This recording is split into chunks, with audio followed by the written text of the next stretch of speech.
Pablo Emilio Escobar Gaviria. Lahir 1 Desember 1949 di Rio Negro, Kolombia. Ayahnya seorang petani, ibunya seorang guru. Awalnya hidup sederhana, jauh dari kerajaan besar yang nantinya akan dia bangun.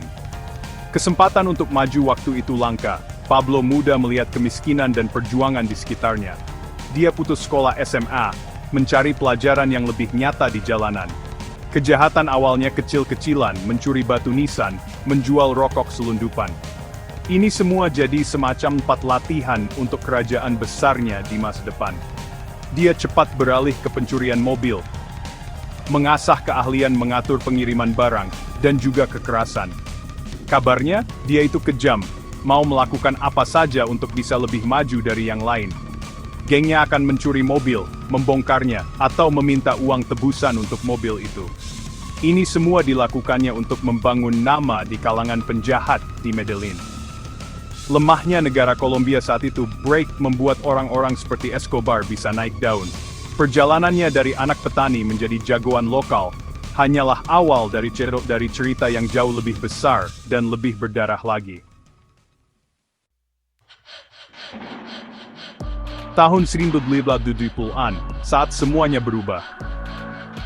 Permintaan kokain meroket, terutama di Amerika Serikat. Escobar melihat ini sebagai peluang besar, beralih dari mencuri mobil ke bisnis kokain. Kartel Medellin itu gabungan dari beberapa penyelundup narkoba, termasuk Ochoa bersaudara dan Carlos Leder. Mereka menguasai semua jalur perdagangan, mulai dari pembuatan pasta coca sampai penyebarannya ke konsumen. Cara pandang Escobar dan kekejamannya, Break Time 5, membuatnya berbeda dari yang lain. Plata o plomo, artinya perak atau timah, jadi ancaman terkenal mereka. Maksudnya terima uang suap atau terima peluru. Menjelang akhir tahun 1970-an, kartel ini sudah menguasai sebagian besar kokain yang masuk ke Amerika Serikat. Kerajaan narkoba itu lahir, dianggap terus kokain, dan berlumuran darah. Kehebatan kartel Medellin ada pada cara mereka mengatur pengiriman barang. Istilah kerennya, logistik. Escobar sadar betul kalau tantangan sebenarnya adalah bagaimana mengirim kokain ke pasar tujuan. Mereka mengembangkan jaringan jalur penyelundupan lewat udara, darat, dan laut. Transportasi udara sangat penting. Escobar bahkan punya banyak pesawat sendiri. Pesawat-pesawat ini terbang rendah untuk menghindari radar, break time point alert, lalu mendarat di landasan-landasan rahasia. Norman's Cay di Bahama jadi salah satu pusat kegiatan mereka yang terkenal jahat. Mereka juga yang pertama kali menggunakan kapal selam narkoba dan perahu super cepat. Pada puncaknya, kartel ini menyelundupkan sampai 15 ton kokain ke Amerika Serikat setiap hari. Untuk melakukan ini, mereka butuh banyak sekali pilot, ahli kimia, dan juga pejabat-pejabat korup yang bisa disuap. Setiap pengiriman yang berhasil counting, semakin memperkuat kekuasaan dan kekayaan Escobar. Kokain yang dijual kartel menghasilkan uang yang sangat banyak, seperti lautan uang tunai. Kekayaan Escobar jadi legenda, diperkirakan mencapai 30 miliar dolar Amerika di awal tahun 1990-an. Dia bisa dapat 47 juta dolar setiap minggunya. Uang sebanyak itu bisa menggoyang ekonomi sebuah negara. Bank-bank tentu saja curiga dengan simpanan uang haram sebanyak itu.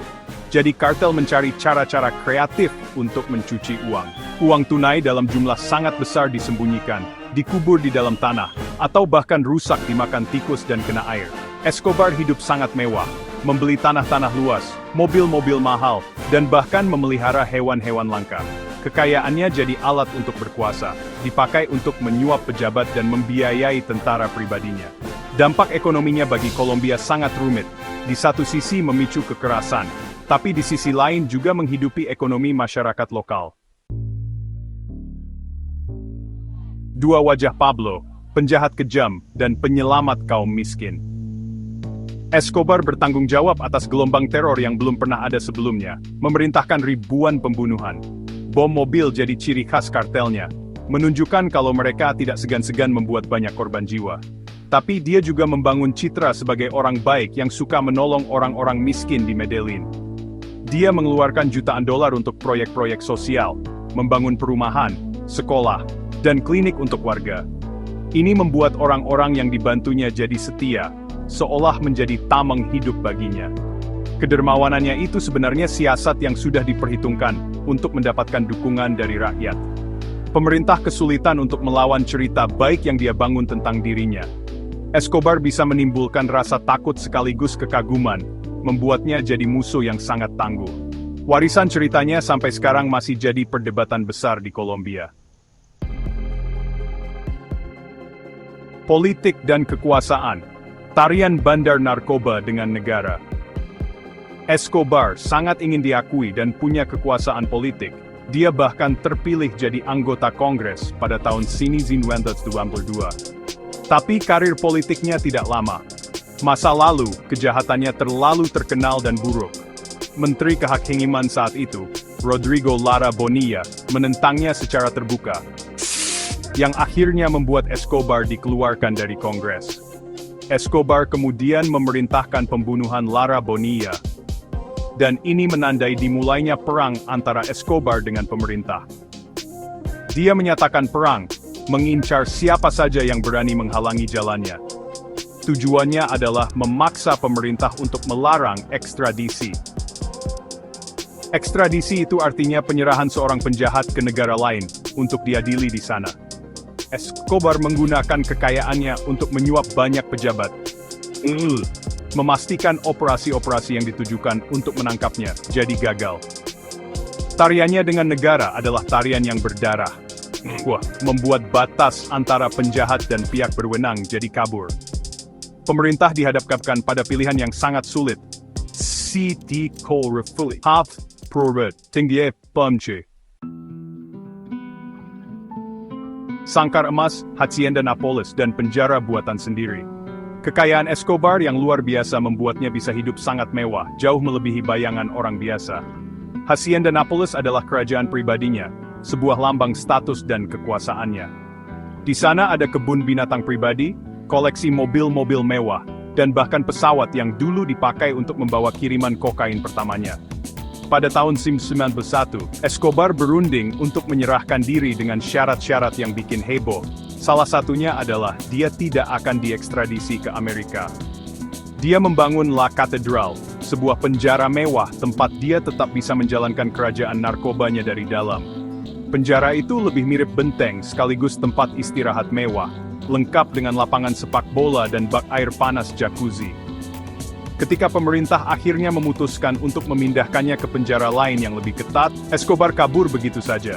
Kaburnya Escobar memicu perburuan besar-besaran, menandai awal dari babak akhir kekuasaannya. La Catedral memang seperti sangkar emas, tapi Escobar sendiri yang memegang kuncinya. Akhir yang tak terhindarkan. Perburuan dan jatuhnya sang raja. Kaburnya Escobar dari La Catedral adalah hal yang sangat memalukan bagi pemerintah Kolombia. Presiden Gaviria saat itu langsung melancarkan serangan habis-habisan dengan membentuk tim khusus bernama Blok Pencari. Perburuan terhadap Escobar berlangsung tanpa henti selama 16 bulan. Kerajaan narkoba Escobar mulai runtuh. Orang-orang penting kepercayaannya banyak terbunuh atau ditangkap. Sebuah kelompok bernama Los Pepes juga ikut berperang dengan kejam melawannya, menghancurkan organisasi Escobar dari berbagai sisi. Escobar semakin terisolasi, jalur komunikasinya dengan anak buahnya berhasil diketahui pihak berwajib. Pada tanggal 2 Desember 1993, Blok Pencari akhirnya menemukan Escobar di sebuah rumah di Medellin. Terjadi baku tembak sengit, break time lelima. Escobar dan pengawalnya tewas tertembak. Kematiannya menandai akhir dari sebuah babak yang sangat berdarah dalam sejarah Kolombia. Luka dan bintang Medellin, warisan abadi Escobar. Kematian Escobar memang menjadi titik balik penting. Tapi sayangnya perdagangan narkoba tidak berhenti begitu saja. Medellin memulai proses panjang untuk pemulihan dan perubahan besar-besaran. Kota itu berusaha keras mengubah citranya menjadi pusat inovasi dan kebudayaan. Investasi besar-besaran di fasilitas umum dan program-program untuk masyarakat menjadi kunci perubahan ini. Komuna 13, yang dulunya dikenal sebagai markas kelompok-kelompok bersenjata, sekarang berubah menjadi tempat wisata yang ramai dan penuh warna. Namun, muncul juga fenomena wisata narkoba, yang seolah memuja-muja kehidupan Escobar, dan ini menuai banyak kritik. Ada dorongan kuat dari banyak pihak untuk lebih fokus pada semangat ketahanan dan perubahan kota Medellin, bukan pada kisah kekerasannya di masa lalu. Medellin hari ini adalah kota yang penuh dengan berbagai sisi, dengan masa kini yang penuh semangat dan harapan baru. Tantangan yang masih ada adalah bagaimana cara menghormati para korban kekejaman masa lalu, sambil memastikan kota ini lebih dikenal karena inovasi dan kemajuannya, bukan karena sejarah kelam kejahatannya. Luka dan bintang Medellin, warisan abadi Escobar. Kematian Escobar memang menjadi titik balik penting, tapi sayangnya perdagangan narkoba tidak berhenti begitu saja. Medellin memulai proses panjang untuk pemulihan dan perubahan besar-besaran. Kota itu berusaha keras mengubah citranya menjadi pusat inovasi dan kebudayaan. Investasi besar-besaran di fasilitas umum dan program-program untuk masyarakat menjadi kunci perubahan ini. Komuna 13, yang dulunya dikenal sebagai markas kelompok-kelompok bersenjata, sekarang berubah menjadi tempat wisata yang ramai dan penuh warna. Namun, muncul juga fenomena wisata narkoba, yang seolah memuja-muja kehidupan Escobar, dan ini menuai banyak kritik. Ada dorongan kuat dari banyak pihak untuk lebih fokus pada semangat ketahanan dan perubahan kota Medellin, bukan pada kisah kekerasannya di masa lalu. Medellin hari ini adalah kota yang penuh dengan berbagai sisi, dengan masa kini yang penuh semangat dan harapan baru. Tantangan yang masih ada adalah bagaimana cara menghormati para korban kekejaman masa lalu, sambil memastikan kota ini lebih dikenal karena inovasi dan kemajuannya, bukan karena sejarah kelam kejahatannya.